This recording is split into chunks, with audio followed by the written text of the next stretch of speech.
Hey friends, welcome back to Homestead on a Prayer. It is a beautiful spring day today. Blue skies, the sun is shining. It's just the perfect day. So I figured today would be a good day since we're kind of, or at least I'm kind of in the spring mindset. It might be a good day to kind of update you guys on how all my seedlings are doing. Now I do have seedlings kind of all over the place, so this is going to be a little bit of a scattered tour.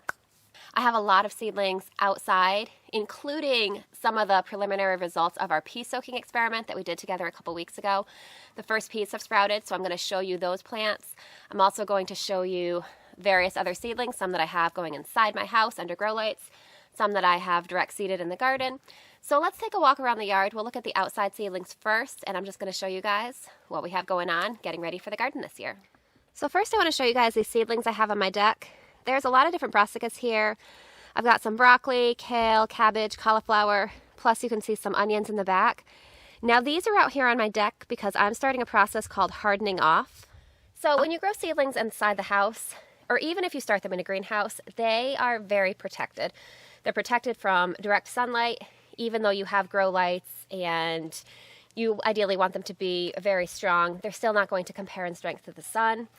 Also, there's going to be a lot more fluctuating temperatures outside. There's going to be, as you can see right now, they're kind of blowing in the breeze. There's just a lot more of nature and unpredictability outside. And when you start your seeds in the house, those seedlings are going to come up not accustomed to any of that. So when you first put them outside, you don't want to just say, okay, now it's time, my last frost date has passed, or the time to plant this plant is now. You don't just want to take those seedlings and just pop them right in the garden, because at the very least, best case scenario, they'll end up with probably getting set back a little bit, kind of shocking a little bit. Worst case scenario, they could get set back a lot and possibly even die. So we obviously don't want that to happen. So it's almost time to plant brassicas here in Connecticut. I usually plant around mid-April, a couple weeks before my last frost date. So in preparation for that, I'm probably going to be planting them later this week, in fact. So in preparation for that, I have been gradually getting them used to coming outside. So for the first day, I just put them out on an overcast day for about an hour and a half. And I just gradually, as the days go by, increase the amount of time they're outside, increase the amount of exposure to sun that they get. I actually accidentally left them outside overnight one time. I want to say it was probably their fourth day outside. A couple days ago, they got left outside overnight. We actually did get a light frost. But because these are brassicas, they're pretty tough. I wasn't sure how they would do since they weren't really accustomed to being outside, but they seem to have pulled through fine. I think I have a few individual leaves that are damaged here and there, but overall the plants seem to have bounced back. So they're pretty tough. Despite that, we're just going to go through the process of gradually hardening them off. Now, my tomatoes and peppers are still inside my house. Those won't get hardened off for a while because those won't go outside until after my last frost date.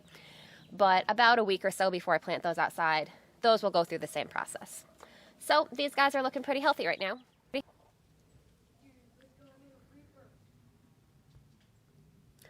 You can see it.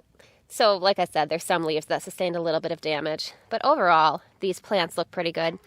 And as your plants harden off, you can actually, it's a lot easier to see in person than on the camera, but you can see physical changes in the leaves.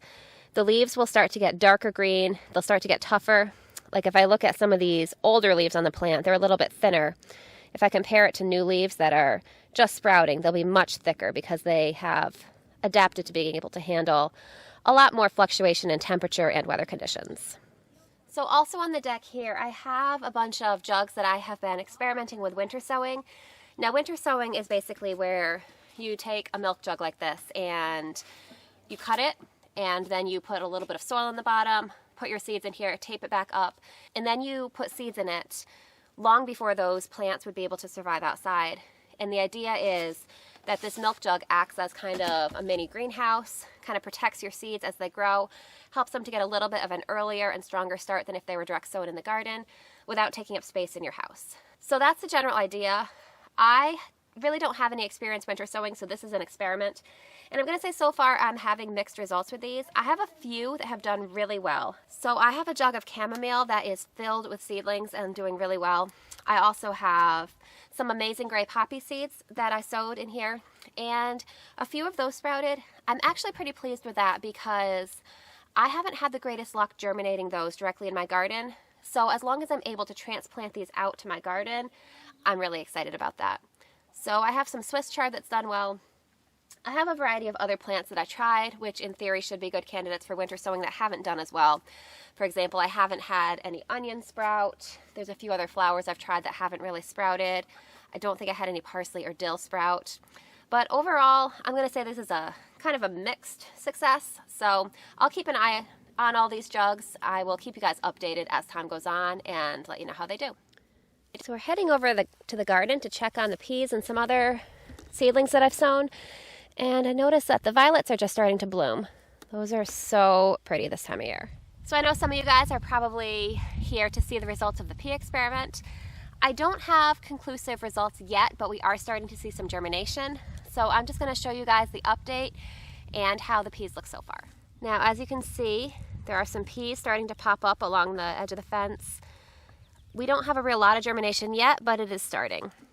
Now, this outside of the fence here, this is where we planted peas that had been soaked. So those are the peas on the outside of the fence which were soaked. We're going to head on into the garden. We're going to go inside the garden. We're going to look on the other side of that fence and we're going to see if we see any difference in germination. All right, so that back fence there is the one that we were looking at. So let's head over there and see if we see any peas coming up. Now we've got peas coming up over here too. Again, it's kind of sporadic, so I'm thinking that could be some variation just based on getting slightly different amounts of moisture, possibly planting at like slightly different depths. Yeah, you can see there's quite a few coming up. Here's an actual pea that got pushed to the surface, probably by some sort of bug or something. But I'm going to say, honestly, I'm a little surprised. I expected there to be a little bit more of a difference between the peas that we soaked and the peas that we didn't soak, that we just put directly in the ground. And so far it seems like they're doing about the same. I'm definitely going to keep you guys updated as more peas sprout. We will find out if we get possibly a higher germination rate with the soaked peas as opposed to the non-soaked peas. As of right now though, I'm thinking the results look pretty similar and it's possibly kind of a wash. But as I said, I'll keep you guys updated. So, yeah, it looks like peas are coming up along this fence too. Quite a few peas through here. So over the next few days, my experience has been that once the first few peas germinate, the others aren't really far behind. So we'll keep checking on this every day and I'll let you guys know when we see any change. Over here, my radishes are popping up. Now this is the bed that is ultimately going to be cherry tomatoes, but you can see the ones in the back actually look a little bit bigger. I wonder if they're maybe getting slightly stronger sun. So the radishes over here are what will ultimately be a little cherry tomato bed. Because it's not going to be time to plant cherry tomatoes outside for about another month or so, I wanted to plant something really quick growing in here just to make sure that we get the maximum use of space. So I put some radishes in there. Those are really quick to harvest. And by the time the cherry tomatoes really need the space, I should be able to go ahead and pull those out and the space should be ready for them. Over here in the lettuce bed, we're having lots of germination. Now, I normally sow my lettuce seeds very thickly, as you can see, but I'm thinking they may have washed together because as you can see, there's a gap here with nothing and then there's a giant clump here. So I'm thinking it possibly rained and my seedlings may have been washed together a little bit because in some places they're a little bit thicker even than I would like. There's lots of different lettuce varieties in here, so it won't be long before we're ready to harvest this. So you can see I've got some red ones, I've got butterheads and romaines, red, green, speckled lettuces, all different colors. I always grow a really big variety of lettuce because it's just so much more fun to have variety in a salad. And on kind of a more practical note too, I do find that the lettuce varieties, different varieties kind of hold up better under different growing conditions. For example, some varieties will hold till later in the summer without bolting. Some do better in cooler weather, some in warmer weather. So by having a variety, I'm giving myself the highest possible chance of success with my lettuce and hopefully the longest harvesting season possible. Now, this is just the first sowing of lettuce. I will kind of succession sow my lettuce and plant more seeds as the season goes on, but that kind of first real harvest of lettuce for the first couple months or so is when I find that's when my lettuce is the best and that's when I get the most lettuce that growing season. So it won't be all that long. Even though those lettuce plants look tiny right now, it actually, once they get going, they actually grow pretty fast and it won't be that long before we're ready to harvest. So I've actually got a lot of seedlings growing that are still inside my house, under grow lights, just kind of not quite ready to be outside yet. So we're gonna head into the house and I'm gonna show you guys how all those seedlings are doing. All right, so we're here by my seedling grow station. I know the lighting in this room is not the best, so we're just going to try to make the best of it, and I'll try to show you guys what I have growing. So I did recently transplant out most of my tomatoes and peppers into individual pots. So you can see I've just got one plant in each of these pots now. So I have a couple that I'm way behind on and haven't gotten to yet. As you can see, I've got some cherry tomatoes in here and a couple in here. Those really need to get done. Honestly, the main reason I haven't gotten to it yet is because I just don't really have a lot of space. So once my tomatoes start to get their set of true leaves, I like to split them up. If you remember when we started seedlings together, I think we started peppers together, but I sow tomatoes the same way. I planted multiple plants in the same pot, and then once they started to get their first set of true leaves, I transplant them out into their own individual pot. Now, as you can see, this is a Brandywine tomato. It is really happy to be in its own pot. Once they start getting a little bit bigger, they're going to really be competing for nutrients in the same pot, so it is really best to either thin out the extra seedlings, or in my case, with peppers and tomatoes at least, transplant them out into their own individual pots. Now, as I said, I still have a couple to do. I am kind of behind on that because ideally that should have been done a week, maybe 2 weeks ago. I'm really limited on space here. And I have some seedlings here that I'm going to be giving away to friends and family. As soon as I give those away, then I'll have a little bit more space and then I'll be able to finish transplanting out a lot of those tomatoes. Now, these are not seedlings since I didn't start them from seed, but these are sweet potato slips that I am starting from sweet potatoes that I grew last year. You can kind of see the little potatoes down there in that jungle of foliage. So they have been really successful as far as how many slips they're yielding for me. So basically, once the sweet potato slips get long enough, I detach them from the potato. I put them in a jar of water to get their own roots. In some cases, they will have started getting roots already, but I like them to get a little bit more of a root system. And then what I do is take them and put them into their own individual pot. Now, if they're ready, if it's warm enough outside to put them directly out in the garden, you can do that. It won't be warm enough to plant sweet potatoes in my area for another month or so. So you can see I have a few plants here that I've potted up in their own pots.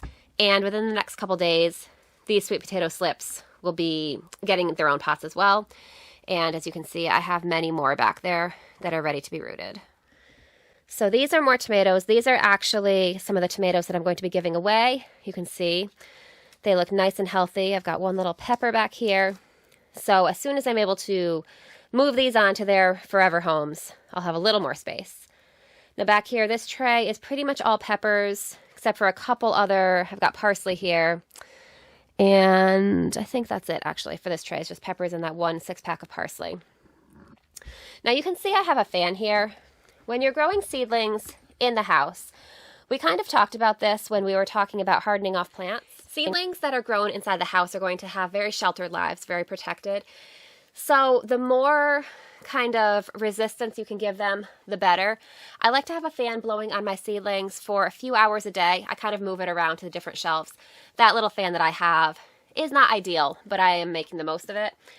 And just by having that breeze blowing on your seedlings, that gives them a little bit of resistance and allows them to strengthen their stem and just become sturdier seedlings overall. That way, when they get transitioned to living outside, it won't be as much of a shock to them. So anything you can kind of do. Sometimes I'll just kind of touch my seedlings, even just blow on them a little bit. Just any kind of, I guess, stimulation that they get will help them to grow stronger. Now this tray here, you can see I actually need to water it. You can see the soil starting to dry out a little bit and my pepper leaves are starting to droop a little bit. So that's a sign of needing water. I do like to bottom water. So by using a tray like this, I'm able to just add water to the tray and then the plants soak it up as needed. So that's both easier for me to keep track of, easier for me to maintain, and just a little bit more foolproof for me. I find that the plants generally prefer that. So in addition to peppers in this tray, I have some white clover seedlings, which I know seems like kind of a random thing to grow, but I do have a purpose for this, which I'm going to get to really soon. I'm going to be planting these around my new apple trees. We'll talk more about that in an upcoming video. Back here, I've got chamomile seedlings, And here I've got some stock flower seedlings. So through here I've got a few more flowers. I've got alyssum, hollyhocks, yarrow, got some more parsley. My pink celery did not germinate very well. I only got this one.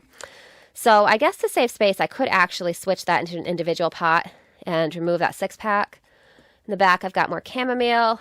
I've got perpetual spinach, which is a type of Swiss chard that is supposed to taste like spinach. So I'll let you know how that is once I actually harvest some.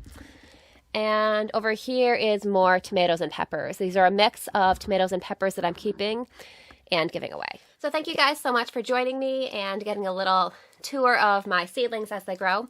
I definitely want to keep you guys updated about that pea experiment that we did together, so definitely check back. I'll give you updates as the peas grow and germinate.